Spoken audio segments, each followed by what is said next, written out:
break for marriage may or may not be a good thing. The battle over national insurance is about 1% of total government spending. These are marginal issues, but in a way, the sense I get watching this, going to the press conference, is that the politicians really want it that way. They would rather talk about the marginal than confront Mr. Starkey's elephant. They can only talk about marginal things. There's no big money to spend on anything. But I stand up. But there's money to be saved. There's money to grow. There's an economy to be changed. So you, Diane, are part of the problem. Your party is part of the problem. You politicians are part of the problem. And my party too. I'm afraid it is, yes. Because our party, Michael. Our party, Michael, yes. You know. I wouldn't be on this sofa if I weren't thought to be a Tory, would I? That's why I'm here. Well known, Tory turquoise. But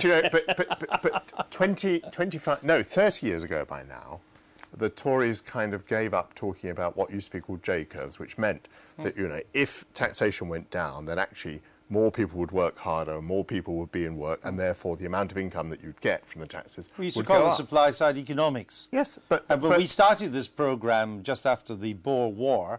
Yeah. I used to put to you, why don't the Tories talk about supply-side economics? And you went, oh, no, they shouldn't do that. No one understands it. No, that's still my position. Nobody understands it. The media aren't willing to give it house room.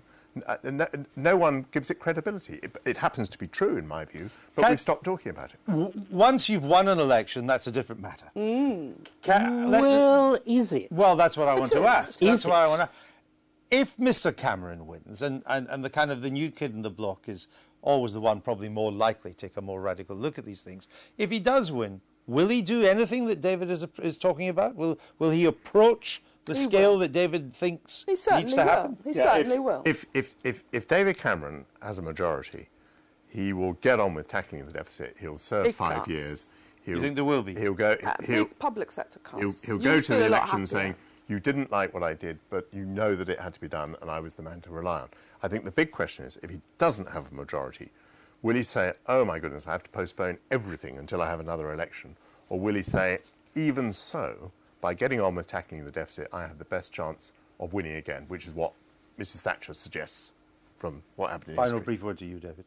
I think the great problem with what Michael has said, if he wins, and he will win if he does with a very narrow majority, and he's lied, or at least Mr. Clegg's predicting rivers of blood. Will he be able to command what needs to be done? We have what will certainly happen, which is an extraordinary wave of public sector strikes. Will he be able to face them down without a clear mandate? Okay. I think not.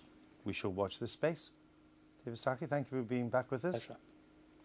Now, step away from the zapper.